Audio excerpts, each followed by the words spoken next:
مالک فرما رہا ہے کہ اس کے بعد وہ دور آنے والا ہے کہ جب اسلامی نظام اس زمین کے اوپر قائم ہوگا تو اس کی برکتیں دیکھو، اس کی بنیادیں کیا ہے، اس کے اصول کیا ہے، اس کے فروع کیا ہے، تو ایسا سامنے آتی ہے۔ فرمایا وَقَضَىٰ رَبُّكَ، اللہ نے یہ فیصلہ کیا ہے۔ پہلی بات، سب نام بر جو تمہارے دستور یا اللہ کے دستور میں بات ہونا چاہیے وہ یہ ہے اللہ تعبدوا الا اياه۔ پہلی چیز کی سب سے جو حق ہے وہ اللہ کا ہے، اللہ کے لیے بندگی ہونا چاہیے، چاہے وہ پوجا اور پاٹ کے معاملے میں شکل میں ہو، چاہے وہ اطاعت و فرما برداری کے ہو، چاہے حرام و حلال کو ماننے اور نہ ماننے کے سلسلے میں ہو، چاہے محبت اور پکار کے سلسلے میں ہو، چاہے نظر اور نیاز کی شکل میں ہو، چاہے جس عقائد کے کسی شکل میں ہو، بہرحال اللہ کے ساتھ ایک ہے۔ اللہ نے فیصلہ کیا ہے کہ جو کہیں پر اللہ کی بات اور اللہ کی جہاں حکومت قائم ہوگی وہاں اس کی پہلی چیز، اصلی چیز، بنیاد اور جوہر یہ ہے کہ اس کے اندر صرف لا تعبدوا الا اياه، اس کے اندر اللہ کے علاوہ کسی کی بندگی کا کوئی مقام نہیں ہے، شرک کے لیے کوئی مقام نہیں ہے اللہ کے یہاں۔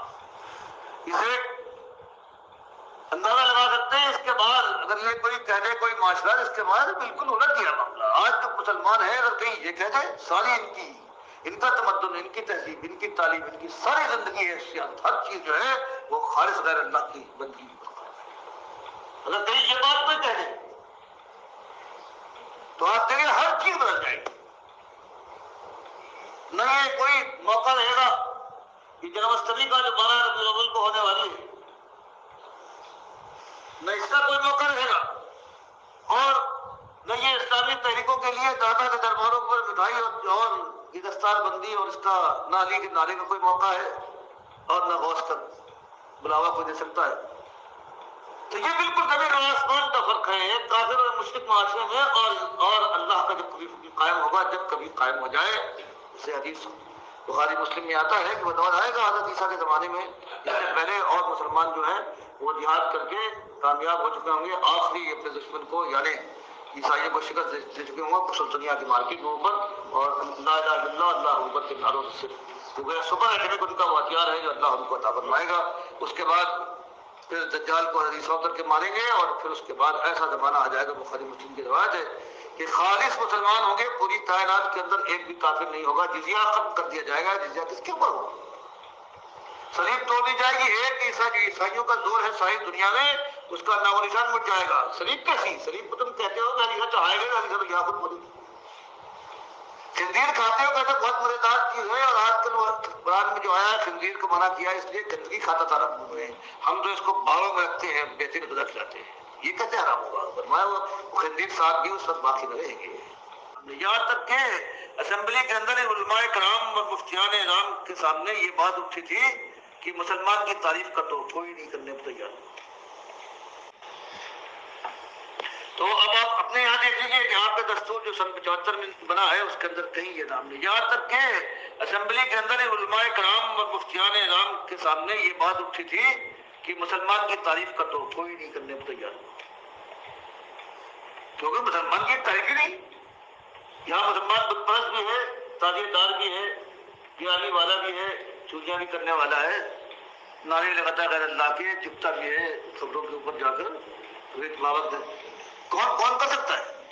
تو اس طرح کسی، چاہے اس میں کوئی ساری جماعتیں تھیں، کوئی بھی ایک سے عالم موجود تھا، لیکن کسی نے بھی اس کا، اور نہ آپ کے اندر کبھی اس کی بات آئی کہ توحید بھی کوئی چیز ہے، شرک۔ آپ دیکھتے ہیں بھی آج جو آتا ہے ہمارا سردار، جو اسلام کا نعرہ لگاتا ہے وہ جاتا دور ہے غیر اللہ کی مداروں کے اوپر، اور آج جو ہمارے حکمران ہیں وقتی طور پر جو کہتے ہیں ہمارے ہیں اسلام پھیلائیں، ان کا بھی یہی حال ہے۔ آپ دیکھتے ہیں کہ شوق سے وہاں پر چادر پھیلاتے ہیں، قرآن کی آیتیں پڑھتے ہیں۔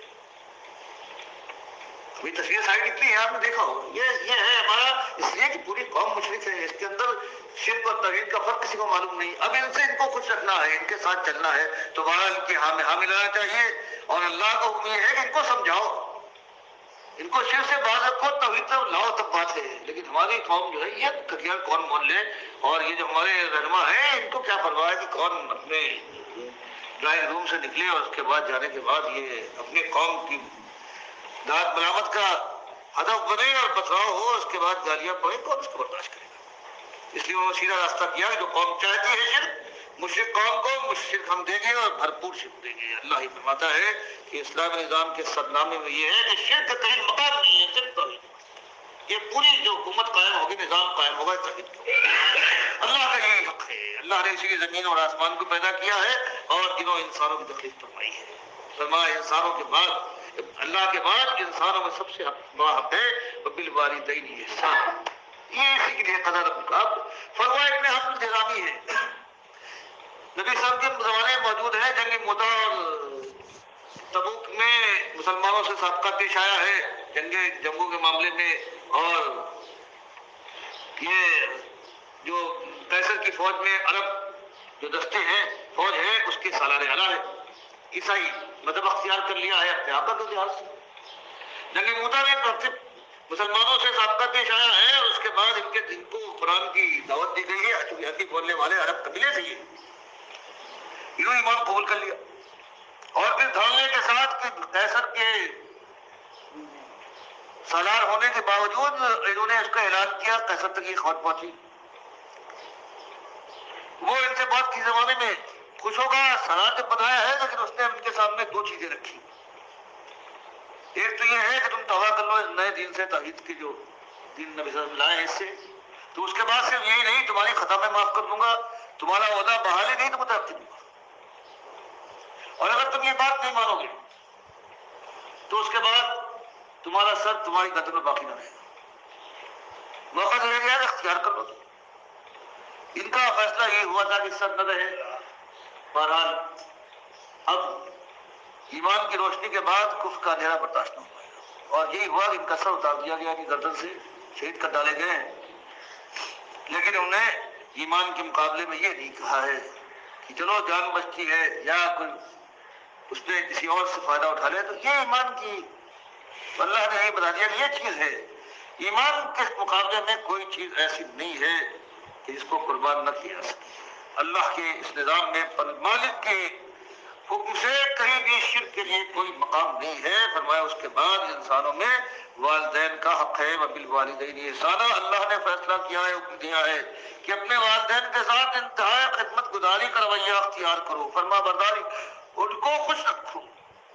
اور یہاں تک کہ ماں اور اگر یبلغن پہنچ جائیں اندکا تیرے پاس ایک انسان ہے مسلمان میرے بندے, الکبر وہ بھی ہو جائے, آنکھوں میں دکھائی دے, ہاتھ ہلنے لگے, ہر وقت کپڑا اٹھانا ہو, کمر درد کر رہی ہے, رات کو نیند نہ آئے اور ہاں اور کرتے رہے, کھانستے رہے.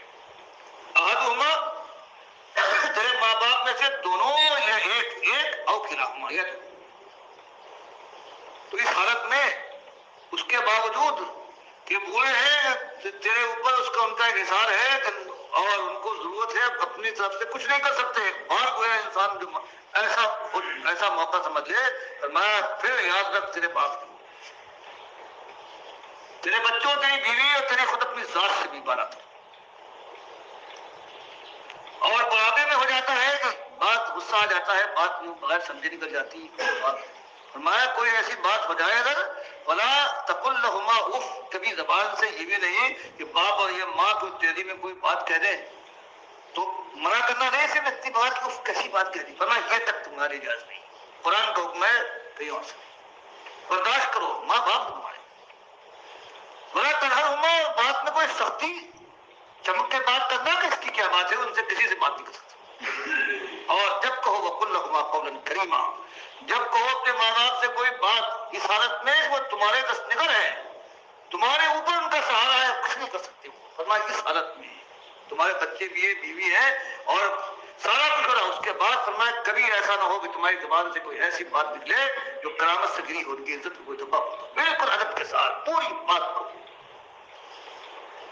اور فرمایا کہ دل کی دل سوزی کے ساتھ, خلوص کے ساتھ, وقت لہما جناح الذل, اپنے جو اپنے فرما برداری کے بازو ہیں ان کے سامنے ہمیشہ جھکائے رکھو, ہر وقت فرما برداری, ہر آن من الرحمہ. صرف یہ نہیں مجبوری لوگ کیا کہیں, فرمایا دل کی رحمت کے ساتھ, دل کے جذبے کے ساتھ, محبت کے ساتھ.